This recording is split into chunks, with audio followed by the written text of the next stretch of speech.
A'udzubillahi minasyaitonirrajim. Bismillahirrahmanirrahim. Alhamdulillahirabbil alamin. Alhamdulillahilladzi arsala rasulahu bil huda wa dinil haq liyudhhirahu 'alad dini kullihi wa kafa billahi syahida. Asyhadu an la ilaha illallah wa asyhadu anna Muhammadar Rasulullah. Allahumma shalli wa sallim wa barik ala Muhammad wa ala alihi wa sahbihi ajmain. Allahumma anfa'na bima 'allamtana wa 'allimna ma yanfa'una. Amin ya rabbal alamin. Assalamualaikum warahmatullahi wabarakatuh. Para pemirsa yang kami hormati, pertama kita bersyukur atas nikmat yang terus kita terima sampai saat ini, terutama nikmatul Islam, nikmatul iman, nikmat kesehatan, sandang, pangan, papan, dan sebagainya. Di dalam Al-Quran, surah Al-Baqarah ayat 183, Allah SWT berfirman, A'udzubillahi minasyaitonirrajim, Ya ayyuhalladzina amanu kutiba alaikumusyiyamu kama kutiba alal ladzina min qablikum la'allakum tattaqun. Terjemahannya, Ya ayyuhalladzina amanu, hai orang-orang yang beriman, kutiba alaikumusyiam, diwajibkan atas kamu siyam, berpuasa. Kama kutiba alal ladzina min qablikum, sebagaimana telah diwajibkan juga kepada orang-orang sebelum kamu, la'allakum tattaqun, agar kamu sekalian bertakwa. Ada 3 kata kunci di dalam ayat itu. Yang pertama, alladzina amanu, orang-orang yang beriman. Yang kedua adalah siyam. Yang ketiga adalah tattaqun, bertakwa. Orang-orang yang beriman, sebagaimana Nabi sampaikan definisi iman, ya. Al-imanu i'tiqadu bil qalb. Iman itu adalah meyakini di dalam hati, wa taqriru bil lisan, mengungkapkan secara lisan, wa amalu bil arkan, dan mengamalkan dalam perbuatan nyata. Jadi iman itu punya 3 aspek. Orang iman itu pertama harus meyakini di dalam hatinya, mengungkapkan secara lisan, dan membuktikan dengan perbuatan nyata. Apa yang diyakini adalah 6 rukun iman. Jadi terutama iman kepada Allah, yakin hati kita Allah itu ada, Allah itu berkuasa, ya. Kemudian juga Allah itu benar dan sebagainya. Kemudian kita ungkapkan secara lisan dengan kita membaca firman-firman Allah, membaca Al-Quran, membaca bacaan, doa-doa yang diajarkan. Kemudian juga dibuktikan dengan perbuatan. Artinya amalan kita harus amal imaniyah, yaitu amal berdasarkan iman. Jadi apa-apa yang Allah perintahkan kita laksanakan, apa yang dilarang kita tinggalkan. Kemudian perbuatan kita yakini bahwa Allah melihat kita, Allah mengetahui perbuatan kita, dan kelak kemudian Allah akan meminta pertanggungjawaban amal kita ketika nanti di akhir. Para pemirsa yang saya hormati, itu yang pertama, jadi kata kunci pertama orang-orang yang beriman. Kemudian yang kedua adalah siyam.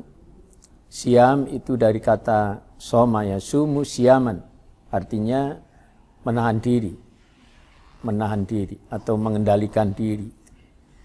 Maksudnya adalah secara pengertian adalah puasa itu adalah mengendalikan diri dari nafsu, terutama dalam hal ini mengendalikan diri, menahan diri, tidak makan, tidak minum, ya, tidak hubungan seksual, merokok, dan hal-hal yang lain yang dilarang.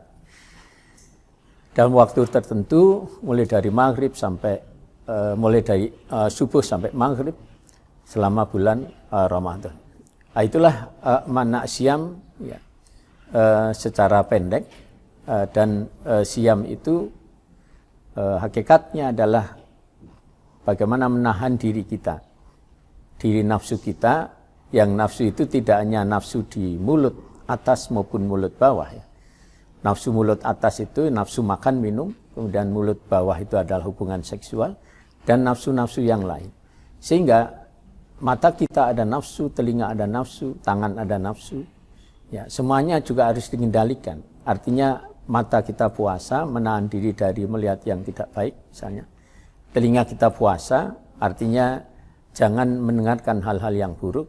Kemudian tangan kita berpuasa artinya menahan diri tangan supaya jangan berbuat zalim, menyakiti orang lain misalnya. Kaki kita berpuasa dalam makna menahan diri kaki kita supaya jangan berjalan menuju tempat-tempat yang buruk. Nah itulah puasa seluruh anggota tubuh yang tentu nanti akan mendukung tujuan puasa, yaitu kata yang ketiga, kata kunci yang ketiga dalam ayat itu adalah tattaqun, adalah bertakwa. La'allakum tattaqun, agar kamu sekalian bertakwa. Kata takwa dari segi bahasa dari kata waqayati wiqayatan, yaitu mengendalikan diri. Jadi makna bahasa dari takwa dan makna bahasa dari asyam itu sesungguhnya sama atau hampir sama. Jadi kalau siam itu tadi menahan diri, ya, kemudian takwa itu bisa juga diartikan menjaga diri. Jadi kita itu tujuannya supaya kita menjaga diri dengan cara kita mengendalikan diri. Jadi maknanya adalah menjaga diri, takwa itu menjaga diri dalam makna menjaga diri ini supaya kita tetap hidup di jalannya Allah, tetap hidup mengikuti aturannya Allah. Dan cara menjaga dirinya tentu kita akan imtithalu awamirillah, yaitu melaksanakan perintah-perintah Allah. Wajtinabun nawahi, yaitu meninggalkan larangan-larangan Allah. Itu cara kita bertakwa kepada Allah. Nah, para pemirsa yang saya hormati, puasa itu betul-betul mendukung takwa dan memang bertujuan agar kita bisa menjaga diri, bisa mengendalikan diri. Ya. Kita puasa itu melaksanakan perintah Allah. Ya. Kemudian ada larangan-larangan yang harus dihindari. Ya. Kemudian kita lihat bahwa orang takwa itu kalau kita mengkaji di Quran, itu cirinya sangat banyak. Jadi misalnya di awal Al-Baqarah beberapa ayat itu disebutkan, ya, juga nanti ada di surah Ali Imran 133 khususnya. Kita lihat misalnya di awal Al-Baqarah, A'udzubillahi minasyaitonirrajim, Alif Lam Mim, Dzalikal kitabu la raiba fihi hudal lil muttaqin. Alladzina yu'minuna bil ghaibi wa yuqimuna sholata wa mimma razaqnahum yunfiqun. Ila akhiri. Kitab Al-Quran ini tidak ada keraguan di dalamnya sebagai petunjuk bagi orang-orang bertakwa. Orang-orang yang bertakwa pada ayat berikutnya diberikan ciri. Yang pertama, alladzina yu'minuna bil ghaib, orang-orang yang beriman kepada yang gaib.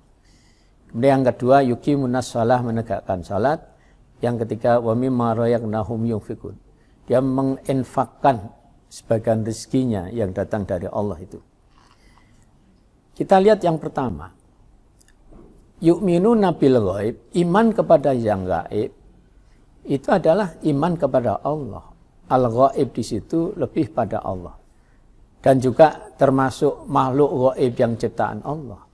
Surga, neraka, malaikat, setan, dan sebagainya. Ya, bahkan Nabi Muhammad SAW bagi kita umat zaman sekarang ini, itu ghaib dalam makna kita umat zaman sekarang ini belum pernah ketemu Nabi SAW. Belum pernah mendengar suara beliau, belum pernah berjabat tangan sama beliau. Sehingga beliau itu ghaib, seolah ghaib buat kita itu. Kita belum pernah ketemu, belum pernah mendengar suaranya. Maka kita beriman. Ya. Itulah hebatnya umat sekarang ini, belum pernah ketemu beliau, tapi iman kita sangat kuat kepada beliau. Nah, iman yang gaib, ya, ini dilatih sangat kuat dengan puasa Ramadan ini. Karena puasa itu ibaratnya seperti ya ibadah gaib juga. Artinya ibadah yang tidak bisa dilihat, tidak bisa didengar, ya, tidak bisa dipamerkan. Kita tidak bisa memperlihatkan orang lain puasa kita. Memperlihatkan lapar kita, haus kita itu tidak bisa. Ya, artinya apa? Ini ibaratnya ibadah gaib yang kita memang tujukan kepada yang maha gaib. Karena asyam itu persembahan untuk Allah. Jadi yang Allah sendiri akan memberikan pahalanya. Sehingga para pemirsa yang saya hormati, pelajaran bahwa puasa itu sebagai ibadah gaib, kemudian memperkuat iman kepada yang gaib, inilah uraian dari takwa tadi. Ciri orang yang bertakwa, bahkan ciri pertama yang disebut Quran, ciri orang yang bertakwa adalah iman kepada yang gaib. Manusia zaman sekarang ini sudah hampir semuanya hidup sangat materialistik. Ya. Jadi sangat materialistik itu ya berbeda dengan gaib ya. Kalau materialistik itu sangat zahir. Zahir itu lawannya gaib. Ya. Jadi manusia itu kemudian apa-apa kemudian mengandalkan pada apa yang dilihat, apa yang dirasakan, apa yang didengar, apa yang disentuh misalnya. Ya. Kemudian sampai melupakan yang gaib, yaitu Allah. Bahkan banyak manusia yang lebih yakin kepada uang, kepada barang daripada pada Tuhan. Itu yang menyedihkan. Maka puasa itu kembali mengingatkan kepada manusia untuk mengendalikan nafsu dunia. Jadi nafsu dunia ini yang dohir-dohir ini. Jadi makan, minum, ya, sandang, pangan, papan, uang, kendaraan, barang, jabatan, dan sebagainya. Itu hal-hal yang dohir. Dan zaman sekarang manusia sudah sangat berlebihan. Bahkan ada yang ketika ingin memenuhi kebutuhan dunianya, dia tidak mau tahu dengan halal haram. Suatu saat akan datang satu zaman, dalam satu hadis disebutkan, manusia tidak peduli lagi dengan amal perbuatannya. Ya. Jadi halal haram dia nggak perhatikan, yang penting dapat penghasilannya, dapat uangnya, dapat jabatannya, dapat kursinya, dan sebagainya. Sering tidak perhatian pada halal haramnya, yang penting dapatnya itu. Nah inilah sifat yang sangat materialistik yang di dalam surah Al-Fajr disebutkan tuhibbunal mala hubban jamma. Ya, manusia itu terlalu cinta kepada dunia, dan padahal itu dilarang dengan keras. Kalla, jangan sekali-kali begitu. Idza dukatil ardu dakan daka, ketika aku goyang bumi ini dengan sekeras-kerasnya, diingatkan itu. Nah ini ciri manusia materialistik ya, yang dilatih dengan puasa supaya manusia itu bisa mengendalikan keduniaan. Ya. Tapi sayangnya ya, ketika puasa dilatih tidak makan, tidak minum, dalam kenyataannya, dan ini salah satu yang saya sebut dengan paradok Ramadan, kita diminta menahan makan minum, tetapi anggaran konsumsi mengapa meningkat? Ya. Jadi seharusnya berkurang. Kemudian zakatnya, infaknya yang bertambah. Nah, ini salah satu yang kita sayangkan ya. Jadi konsumsinya malah berlebih-lebihan ya ketika Ramadan ini. Para pemirsa yang kedua adalah ciri orang takwa yang kedua, yuqimunas shalah, itu menegakkan salat. Bagaimana menegakkan salat itu, rumus mudahnya adalah bagaimana kita membangun salat ritual kita ditambah salat aktualnya. Salat ritual itu betul-betul menjaga yang 5 waktu yang wajib dengan kualitas tinggi, dengan khusyuk berjamaah awal waktu misalnya. Kemudian setelah itu mengamalkan ya, yang disebut dengan salat aktual tadi, mengamalkan ajaran kebaikan dalam salat ritual. Nah, mengamalkan ajaran kebaikan yaitu semua kebaikan. Misalnya kebersihan, kedisiplinan, solidaritas sosial ya. Itu ajaran sholat. Nah, ajaran sholat dan ajaran puasa itu banyak persamaannya juga. Jadi puasa itu melatih kita sabar misalnya, disiplin, bersih hati misalnya, juga sehat. Sholat pun juga demikian. Sholat pun melatih kita untuk sabar, untuk disiplin, untuk kita menjadi sehat, jasmani, rohani. Menjadi orang yang bersih, menjadi orang yang punya solidaritas sosial yang tinggi. Nah ini yang harus diamalkan dalam kehidupan.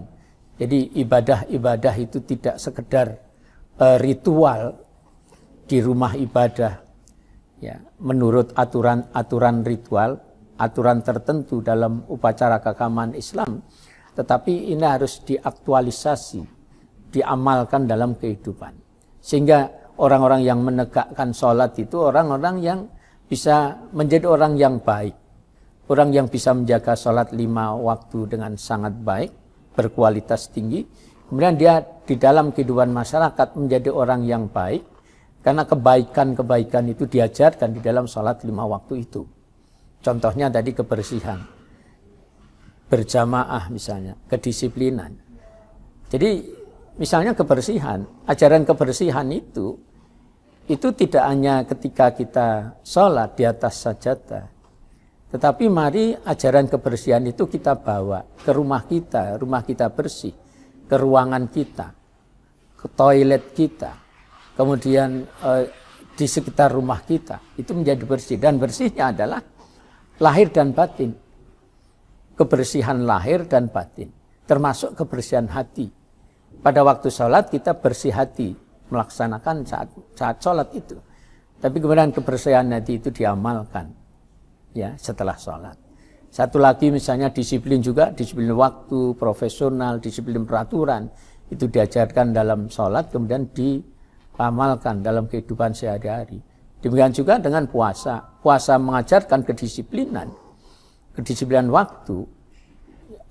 Kita bawa kedisiplinan waktu itu di tempat kerja kita, di tempat sekolah kita, di tempat pertemuan-pertemuan misalnya. Nah itu kedisiplinan waktu yang harus kita amalkan. Kemudian satu lagi adalah misalnya dari sholat itu adalah berjamaah.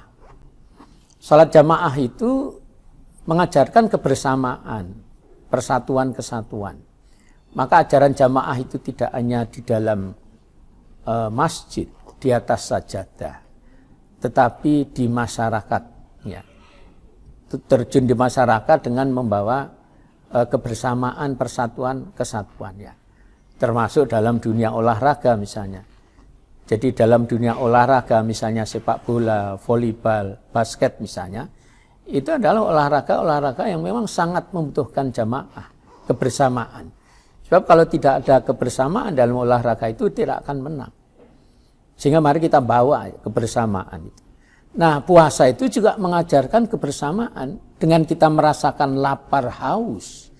Karena tidak makan, tidak minum, maka yang namanya perut lapar, tenggorokan haus itu adalah dialami oleh semua perut manusia. Dialami oleh semua tenggorokan manusia. Apakah manusia kaya atau miskin. Rasanya juga sama. Jadi rasa lapar diri kita dan rasa laparnya orang lain itu sama. Rasa hausnya juga sama. Dan solusinya sama. Jadi manusia dimanapun kalau misalnya merasa lapar dan ingin menghilangkan rasa lapar, maka solusinya adalah makan. Kalau haus solusinya adalah minum. Itu adalah universal umum. Sehingga puasa itu saya juga sebut sebagai satu universal institution. Satu kelembagaan yang umum, itu puasa. Maka ini membangun kebersamaan. Setelah kita sama-sama merasakan lapar haus terutama yang dirasakan fakir miskin, kemudian kita didorong untuk membantu fakir miskin itu. Ya, inilah kebersamaan, inilah berjamaah. Ya. Nah, para pemirsa yang saya hormati, kemudian yang ketiga ciri orang bertakwa adalah infak. Termasuk dalamnya nanti dalam konsep zakat, infak, sedekah. Ya. Artinya kewajiban kita mengeluarkan sebagian harta ya, dalam ukuran yang sudah ditentukan, yang kemudian kita keluarkan, kita berikan kepada mereka yang berhak menerima, yaitu fakir miskin misalnya, yatim piatu, orang yang miskin terlilit hutang misalnya dan sebagainya. Nah itu mereka yang berhak menerima sebagian harta kita. Jadi inilah ciri-ciri orang yang bertakwa. Jadi orang bertakwa itu dia berinfak. Bahkan di dalam surah Ali Imran 133 dikatakan alladzina yunfikuna fis-sarra'i wad-dharra. Orang-orang takwa itu ketika dia infak baik dalam keadaan sempat atau sempit. Dalam keadaan sempit pas-pasan misalnya atau dalam keadaan yang longgar misalnya. Ya, jadi dalam hal ini yang namanya infak, zakat, sedekah ya. Itu memang tidak tidak usah menunggu banyak duit itu, baru kita infakkan. Tetapi apa yang kita punya kita berikan. Bahkan yang namanya sedekah itu tidak hanya dalam bentuk uang. Kita bisa memberikan sedekah dalam bentuk senyuman. Ilmu kita, tenaga kita, ide kita, nasihat kita, itu adalah sedekah-sedekah yang bisa kita berikan ke orang-orang yang membutuhkan. Nah, para pemirsa yang saya hormati, ini di awal Al-Baqarah ya, baru 3 ciri orang-orang yang bertakwa. Sehingga nanti ketika selepas Ramadan kelak, ya harapannya menegakkan sholat ya terwujud, ya, kemudian keimanan kita pada zat gaib itu semakin kuat dengan kita bisa mengendalikan materi dunia. Lalu juga kita infak, zakat, sedekah misalnya. Kemudian di surah Ali Imran 133 tadi juga dilanjutkan, selain infak dalam keadaan sempit maupun dalam keadaan yang longgar. Kemudian wal kadhiminal ghaidha, menahan marah, wal afina 'anin nas, kemudian memberi maaf kepada orang lain. Itulah juga ciri-ciri orang yang bertakwa. Itulah harapan-harapan yang harus kita capai dengan puasa Ramadan ini. Nah, kalau harapan-harapan yang tadi saya sampaikan, tujuan-tujuan yang disampaikan tadi, kalau misalnya tidak terwujud, artinya sia-sialah puasa kita. Ya, maka Nabi juga menyampaikan dalam satu hadis, kam min shaimin laisa lahu min syamihi illal ju' wal 'atsy. Berapa banyak orang-orang yang puasa tetapi tidak memperoleh apa-apa dari puasanya kecuali lapar dan haus. Ya, tidak dapat pahalanya. Mengapa? Karena puasanya rusak karena keburukan yang dia lakukan. Misalnya mulut kita puasa dari makan minum. Tetapi kalau mulut ini tidak puasa dari memperbincangkan keburukan orang lain, memfitnah orang lain, ya misalnya, nah itu akan merusak puasa. Mulut kita puasa, tidak makan, tidak minum. Tetapi kalau tangan kita menyakiti orang lain, mendolimi orang lain, itu bisa merusak pahalanya puasa. Nah, dapatnya cuma lapar, haus misalnya. Ya. Juga termasuk ini yang barangkali terjadi juga. Jadi ada orang yang puasa, mengaku muslim puasa, tetapi sholatnya tidak terjaga. Bahkan kadang ada yang tidak mau sahur dan akhirnya kemudian bangun kesiangan, akhirnya kehilangan sholat subuh. Ini juga yang menyedihkan. Ya, jadi itu yang membuat puasanya hanya memperoleh lapar dan haus. Para pemirsa yang saya hormati, bagian-bagian akhir yang perlu saya sampaikan adalah bahwa takwa is solution. Takwa itu adalah pemecahan. Solution for the problem. Jadi orang itu kalau sudah meningkat pada takwa, takwa itu terbaik, dan wa may yattaqillaha yaj'al lahu makhraja wa yarzuqhu min haitsu la yahtasib. Siapa yang bertakwa, Allah akan memberikan mahroja, jalan keluar, solution dari masalah hidupnya. Dan Allah akan memberikan rezeki yang tidak disangka-sangka. Wa may yattaqillah yaj'al lahu min amrihi yusra. Siapa yang bertakwa, Allah akan memberikan kemudahan bagi urusannya. Jadi urusan jadi mudah, jadi lancar, dan akhirnya sukses. Ya. Itulah hal-hal yang positif ketakwaan. Yang ketakwaan itu menjadi satu the best, yang kedua takwa itu the solution. Jadi the best bagaimana di surah Al-Hujurat disebutkan di ayat 13 ya. Jadi inna akramakum indallahi atqakum, sesungguhnya orang yang paling mulia di antara kamu adalah orang yang paling bertakwa di antara kamu. Itu yang terbaik. Maka sekali lagi, takwa is the best, takwa is the solution of our problem. takwa itu level yang terbaik. Takwa itu adalah solusi dari masalah-masalah yang dihadapi. Setiap kita, saya kira pasti menghadapi problem hidup. Hanya bedanya macam-macam problemnya, kemudian tingkat kuat lemahnya juga beda-beda. Nah, takwa itu untuk solusi segala problem. Apakah problem berat, apakah problem ringan. Ya. Maka mari kita membangun ketakwaan, membangun hal yang terbaik, dan juga membangun solusi terhadap permasalahan hidup.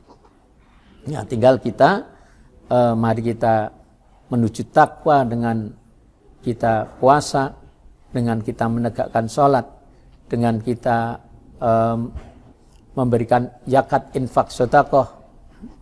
Ya, jadi semoga dengan itu kita memperoleh apa yang kita inginkan menjadi terbaik dan memberikan solusi. Saya kira itu yang bisa sedikit saya sampaikan.